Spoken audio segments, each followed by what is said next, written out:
It's pretty easy for companies to tick off their environmental responsibilities by banishing disposable cups and encouraging staff to use recycling bins. But Louise Nash is demanding more than a token effort and is fiercely determined in her mission. However, despite always doing her best to fight the good fight for our planet, it wasn't until she stepped into a Master of Technological Futures program where she took the time to land on the exact way she could truly make a difference. Thank you for joining us today, Louise. It's lovely to talk to you. I'm really interested to hear about your journey so far in your professional life, but I'd just like to start with your home life. And would you say that, where you end up going out into the world and what you do sort of all starts at home? Definitely it all starts at home, and I reflect now that I'm at a stage in my career where I look back and all those little things all added up, and definitely where I started had a really big role to play in where I am now. So my family was one of the early families who bought land after the war. My granddad was a returned serviceman, and he bought land in Otahu, which ended up becoming one of Auckland's first food baskets. So they became market gardeners. So that was the place I returned to first when I came out of hospital, and I grew up on that with no monocultures, everyone grew everything, and a massive community that fed Auckland. And that was my start. My grandparents were entrepreneurs, my parents became entrepreneurs, and they lived off the land, and that's how they made their money. And that idea of how an economy is built by those things, starting with the household, starting with how they earn a living and how that plays across generations, has always been fascinating for me. So nature's always been a big thing for you. You've always had a connection? Massive. That idea of working with nature, not against it. Like my grandparents would never have dreamed of putting things on the land that interrupted the natural flow. So those are my very early memories. Yeah. And so how much did you have to do with what was going on the farm and things like that? Not a huge amount. I was really, really young. So, those are very distant memories. But I guess for me, it's that feeling of how that operated, how that always was a basis for how my family interacted. My family and grandparents went on to do a whole bunch of different businesses and ideas, but that was always at its core. Yeah. So you grew up, but then you still maintained a feling that, hang on, there's something here that I can connect with and I want to make a difference in. It's a way of life. Yeah, it's a way of life. Yeah, so I went on and, went to university, and I was the first in my family to go, and, I did a law and economics degree, and I was going to be a lawyer, and I was going to fight for the underprivileged and represent, women and all that kind of stuff. And then when I got through that to the other side, probably like most kind of 21-year-olds, you get there and you're like, oh my goodness, how did I end up making these really significant life decisions at this age, and is this what I really, really want to do?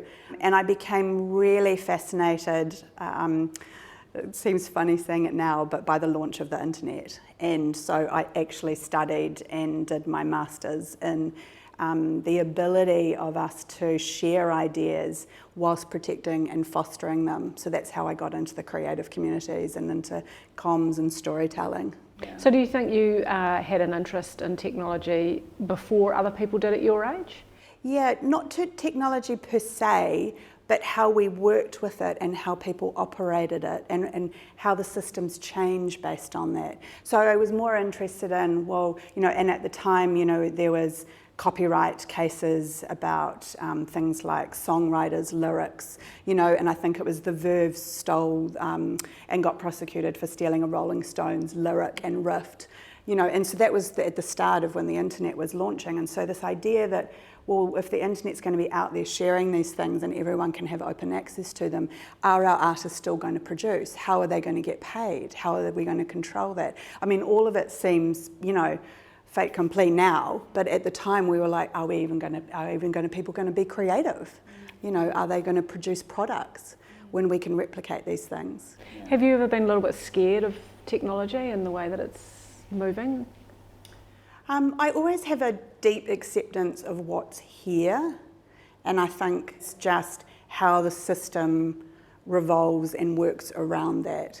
I think that, what I call now almost a design practitioner's mind, you're working with what you've got and you're looking at designing how that operates effectively, and I guess also what I probably call now the economy, right? And I ended up specialising in economics, I think, because I loved all the moving parts. I love the idea that what happened to the moving parts when this happened, that when you did a policy intervention, when someone produced a product, or when you gave people land to grow farms and grow food for a city, what happened, yeah.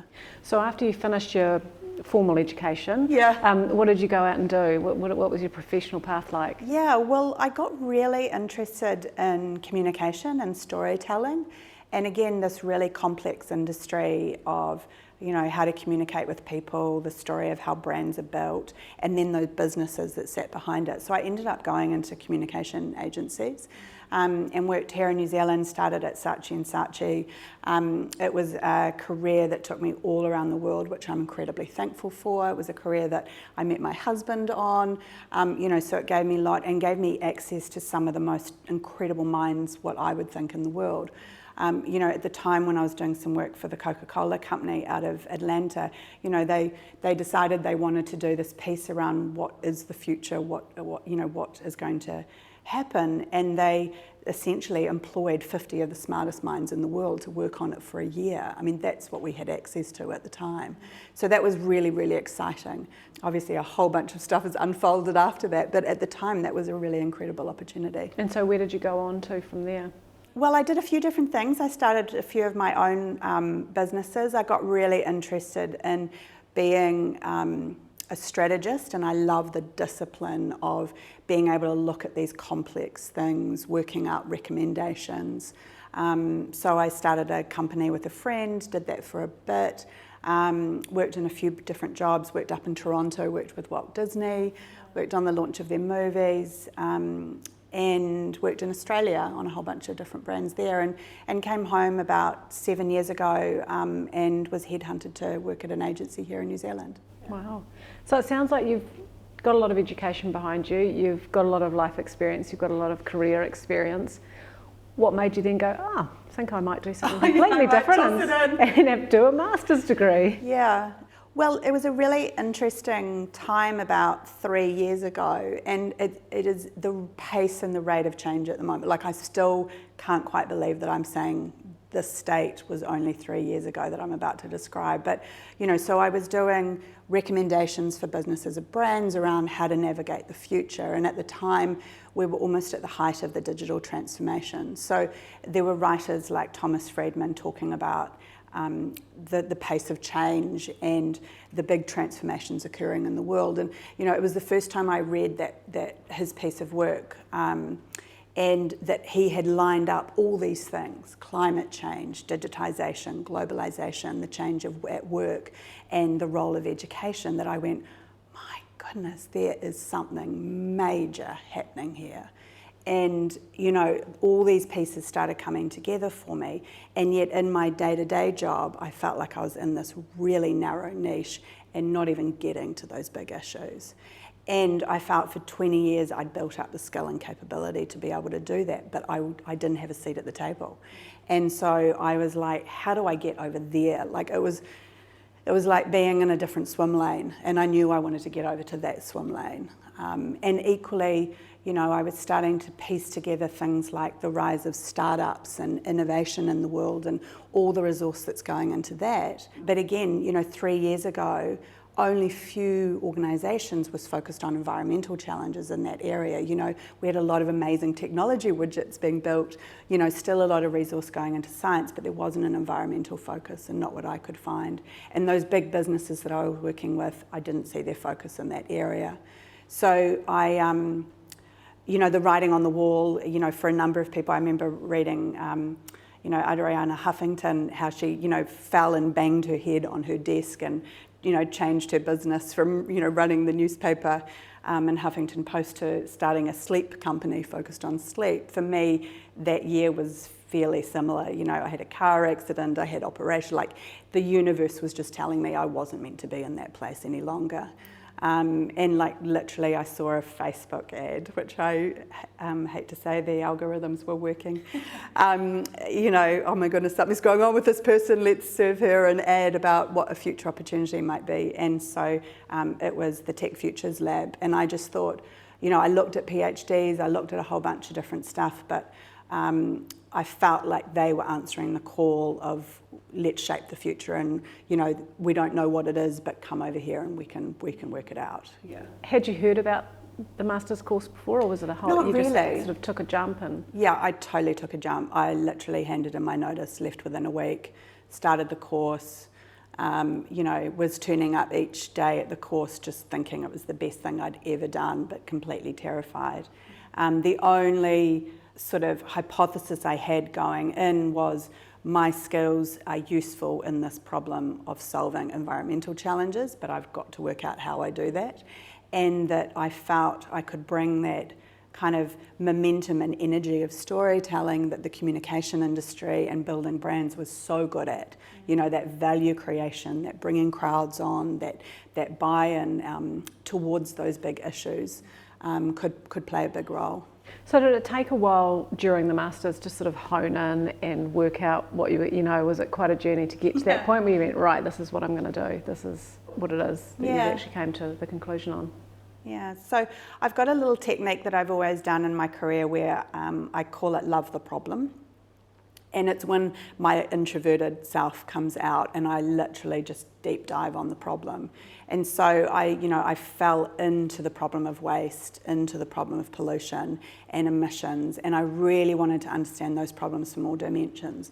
Where was it coming from? Was it from one industry? Was it from one product, one process? Why was it showing up? Why weren't we solving this? You know, I was discovering that people had been talking about this for decades. You know, why was this becoming so prevalent now? I felt like why are we only just hearing about it now? And from that, I fell upon the work of the Mcarthur Foundation and this, light bulb of reading their work, because this concept of it's not just getting people to recycle better. That's not the band-aid at the end of the cliff. The problem is systemic, and it's how our economy runs. It's linear.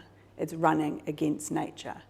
And like, my goodness, I still get goosebumps thinking about that insight, that we take from the earth, we make these products, and then the majority of them go back to the earth as pollution or waste. And it's our entire process of the economy that's set up around that, the financials, the business structures, everything. As soon as I fell in love with that problem, if you like, the solutions then started coming forth. And, I tried on a whole bunch of things for size. The great thing about the TFL program was that you had like these dragon dens moments where you had to present, so you'd go along thinking, oh, this is great, I'm doing a great bit of academic study, and then it'd be like a presentation to everybody, in 5 weeks of your idea. And I was presenting idea about becoming the queen of chutneys and making chutneys out of the beautiful apricots and cherries our South Island is renowned for, but a lot go to waste. I was going to do that, and then literally 2 hours before I was due to present in front of everyone, I just phoned my advisor and was like, I can't present this idea, I think I'm going to be ill, I don't want to get in a car, there's going to be something happening if I present this idea. And she said, well, just get up and present how you're feeling about it. And literally within the remainder of the time, I wrote up the concept of circularity, how we were going to close the circularity gap. Most businesses are working in linear fashion, and our role is going to be how to help them become circular, to take those resources that are being thrown away into the environment, recoup, repurpose, remanufacture, bring them back in, so that we can do less of the mining of the earth. So give me an example of it, of what you mean by circularity. So give me an example so that people can understand the practical. Yeah. So a really easy example is one of our first client projects that we worked with, which I was lucky to find while I was at TFL. I sort of hit the ground running as soon as I had the concept. Inside TFL, they made a connection to me for EcoStore, and we started working with them. So their example of a circular system is what's now called a product stewardship system. So one of the problems that we have is plastic going into the environment. Their bottles are made of sugarcane plastic. It's an imported product. We don't make it here in New Zealand. So, and it's renewable. So there's lots of ticks, right? But there's also like, well, it's a really hardy material. So how do we take that resource that's renewable? How do we make bottles? How do we, enable people once they've purchased those to bring them back to us, bring them back to EcoStore? How do we collect that back? How do we grind them down and how do we make another bottle versus having to bring in new sugarcane from Brazil at a cost to that business? And with that system that was designed, that can be done 11 times. That's a significant saving and pressure and release of pressure on the earth. On that, yes, it's a renewable resource, but we need less of it. So imagine that, scaled up. Imagine that for materials that aren't renewable. When we think about one of the greatest things we need to do for this generation is to rewild our earth, to release the pressures on the habitats, for the wildlife to do their job of carbon sequestration, is to release the pressure on those natural habitats that are basically being used to produce products for us. So the idea that if we don't have to go back to those environments and do that, it's a huge impact. Yeah. So like you said, 3 years ago when you first started thinking about this, there wasn't, you felt like there really wasn't this type of thing being thought about. Yeah. What's the pickup now with New Zealand businesses? Are people interested, or are they needing you to convince them? Yeah, the concept of the circular economy is pretty well known now. This idea of it's linear, not circular. This idea that it's a toolkit with some key principles about designing out waste, keeping materials in flow and regenerating natural environments. It's massive in Europe. It's part of the Green Deal of the entire European economy. It's got circular economy in there. The Ministry for the Environment talks about a circular economy, so does MB, so does our government. In terms of businesses, it's that alignment of, like I mentioned at the beginning, is what are the environmental impacts of my business and how is this relevant for me? So we still have to join the dots on that. But most are really committed, they've made commitments around carbon emissions, which a lot of it is related to the energy, but about half of carbon emissions are generated by the products we use. So their supply chains is that next piece. Right, so we're finding increasingly that's, absolutely on the agenda. It's at board level, it's at governance level. It's a requirement, through changing legislation to look at this. When businesses come to you with what they want to do, is there, and it's a bigger project, are there quite often a couple of people who are like, just kind of like, oh, come on, there's always the one driving it, or there's a couple driving it, but then are there some who are just sit back and are like, oh God, here we go, So we've learnt through our work what works. So our first task is to create the coalition of the willing. So, in fact, it was something Frances told me as part of the Masters. I don't know whether she still does it, but you occasionally get little one-on-ones with Frances, which you're completely terrified about, and you come up with some terrible question that, she could answer in an email. But somehow she works that out and completely steps over and can see where you're going. She's very, very good at that. She's got great foresight. Right. So she said two things to me that I'll never forget when she said, the first thing she said is, you're going to have to work with the Ministry for the Environment, you're going to have to work with government. And at the time, I was just like, oh my goodness, how am I going to do that? I've got no experience of working with government, in government, around government. I was just like, oh my goodness. Now I'm working with the Ministry for the Environment on these projects. We literally have fortnightly calls. I couldn't even imagine that now, but she saw that. She's like, if you're going to play in this space, that's where you need to be. And I guess that was her journey in education and technology. But the other thing she said is, don't go through closed doors. She said, you're going to see closed doors all over the place. Right. Don't bother. Right. Yeah. If there's someone in the room, if there's someone in that company that's not on board, you don't have meetings with them. Right. Yeah. You work with the coalition of the willing. Big companies, there's enough of a staggered kind of hierarchy. It does get a little bit unstuck if you need their approval. Yeah. So you do have to find some way to engage on it. And what we've learned through our work, it's to define the company vision and the company purpose for them. And most businesses haven't had that done properly. So that's what we've found is the little gap. So we go in and then they love it. Because then all of a sudden that, very senior stakeholder is massively engaged. Yeah, and then the rest just trickles down. So we've learnt that. Yeah, and that's not a report. That's not a scientific study of the impacts on that business. Right. It's defining its core purpose and role. And they all, without a doubt, no one has not done this, talk about legacy in the next generation. Right. All of them. Yeah, when someone asked me the other day what was the number one motivator for New Zealand businesses to change, to reduce their emissions, to go circular, I said straight from the horse's mouth, it's their legacy to do that. Yeah. So coming to this conclusion, were you surprised that you popped out the other end with circularity, or did it feel like it made complete sense once you'd finished the masters? They guided you and. Yeah, reflection's such a hard thing, isn't it? I mean, it makes sense now. At the time. It did make sense, but I still had to be forced, that 2 hours before I was due to present, that's how I came up with the idea. So it was sitting there, but I think for many of us, when we're looking to pivot, again, like for many of people, we can't diagnose the problems, we kind of dance around things, and surprisingly, we often have a real lack of awareness of our own personal sweet spot, what we're really good at. And I think to go through that journey is an incredible learning exercise, to know what your sweet spot is, to be able to define boundaries of it. And, it's my ultimate dream that I've created a business around that. I would hope that for anybody. And, we've had a tough time recently, is probably a bit of an understatement. Do you feel like for a lot of people at the moment who will be in a position where they're thinking, well, what do I do now? Or what am I going to do? Or actually I feel like a change.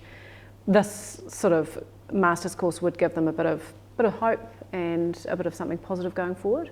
Yeah, I mean, I get contacted by a lot of people that are looking at this course, and I generally, I'm pretty busy, so I find it quite often hard because these are really big questions for people when they're about to pivot, right? But generally I say if you've got to the point where you've contacted me and to ask about this course, you've already made the decision, right? There are not many places to go to redefine your future, right? There's a skill set to doing that, and if you can put yourself in a creating space with people around you to do that, that's a win, and I do think TFL is one of those places. What was so different about it than a traditional education, which you've done as well? Yeah. Well, I was comparing a PhD at the time, and a PhD was going to cost me about $40,000, and I was going to work on it by myself. Doesn't sound fun, does it? It doesn't sound fun at all.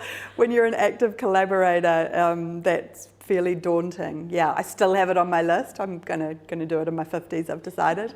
When the world opens up, I'm going to go off and find somewhere to do a PhD. At the end of the day, you've got to balance that kind of personal journey that you're going on with a structure of the course, and so you've got to have enough space in there for you to do a personal journey as well as learn, right? So I think TFL does that. Yeah. So for you, sounding like doing some more learning in your 50s, for you, will learning be a constant, and will that be something that you keep doing and then hope to look back and think, I can see why that happened now, and I can see where I can't imagine any other way of being on the planet if we're not learning and being curious. That's what life is. Yeah. And what do you hope to look back? Do you think you'll have some light bulb moments when you're looking back and thinking, oh, that's why I did that way back then? I like looking back and seeing how many people have been brought on board, because I still have that kind of movement idea and that building of energy towards this, and the ripple effect that knowledge and unlocking, impact and intent in people is a really powerful thing. It's transformative. So I would like to look back and think about that, that impact and, people that connect me and like, we saw you speak and do that, and from there I went and did this, or we worked with you in that year, and then you should see what this business is doing now. That's amazing to see. I was thinking actually last night when I was putting out the compost, what is something little that everyone can do day to day that might make a little bit of a difference? So I have to quote David Attenborough on this. The number one thing that we can do is move to a plant-based diet. Really? Okay. Yeah, number one thing.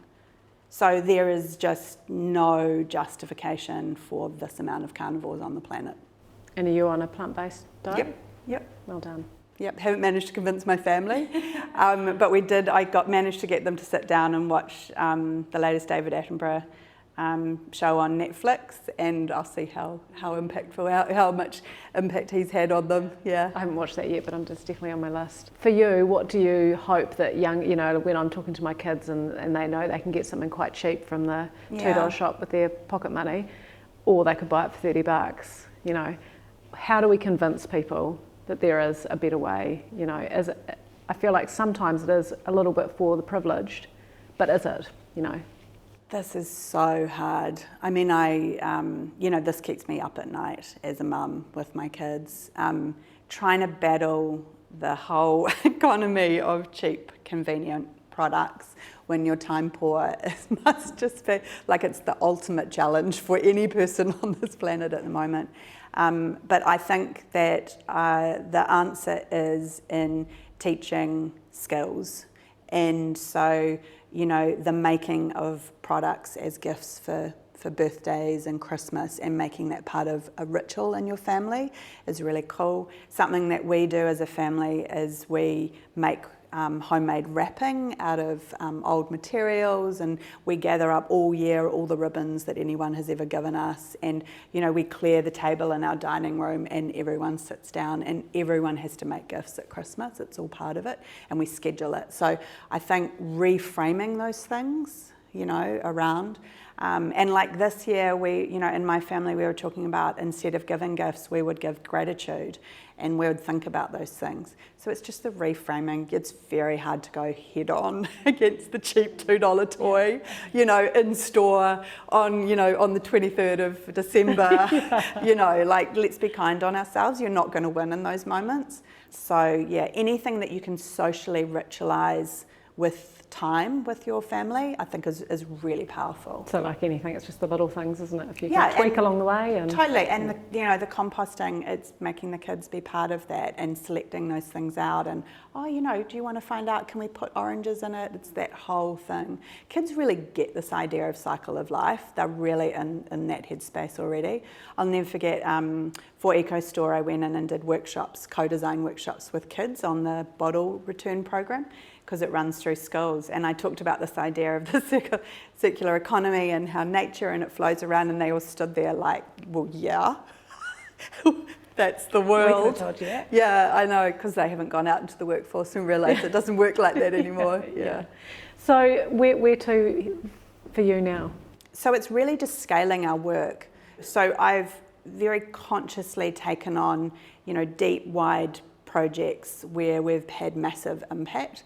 So this year we worked with Cadrona and Treblecone on how we might design a ski hill to be circular, how if we give more than we take and receive on that ski hill, so the food and beverage procurement, every product that's gone up, people's time on the hill, how we regenerate the hill and still have a good time while we're skiing. So there's been some really significant projects. We're designing out packaging waste streams out of a company, APL, that produces aluminium window and doors for half the country. So we've done some really big projects. They're deep and wide and they take a long time, and they take some really good, strategic kind of strength and muscle. But what I'm keen to do is, how do I scale that? How do I bring people onto that board of circular thinking? How do I then take it into the customer kind of end piece? Because it's customers that are demanding this. So we're developing a technology product in that space that we can bring businesses on. So yeah, I'm hoping to kick into that into the new year. Yeah. So technology again, it all comes back to. Definitely, yeah. And we had the opportunity this year, Auckland Tourism Events and Economic Development funded a program we designed called X Labs, which was New Zealand's first circular economy lab. So we had 18 businesses join us in that training, like a design sprint. They all came in with a problem. So the Warehouse Group, Food Stuff North Island, Bobox Shoes, some amazing New Zealand businesses. And we prototyped 12 circular solutions at the end, and we're just securing the funding to run that next year, so that's on the horizon as well. Well, good luck with your journey. It sounds very exciting. Thanks. Nice to talk to Thanks. you. Nice to talk to you too. For anyone invested in doing what they can for the environment, it's hard not to observe they have a mighty battle on their hands. And that's why it's so inspiring to hear someone like Louise talk about her mission and how we can all do our little bit. It can take a while to pinpoint how to bring your vision to life, and in Louise's case, it seems clear that the Master of Technological Futures program helped her to finely tune her broad aspirations into a succinct plan, and in turn, a blossoming business. If you're interested in learning more about the circular economy principles and why it could be a massive step towards a more harmonious relationship between business and the natural world, see the episode webpage for more. You can also learn more about Circularity, Louise's design agency, helping businesses identify their environmental impact and develop circular models to design out waste.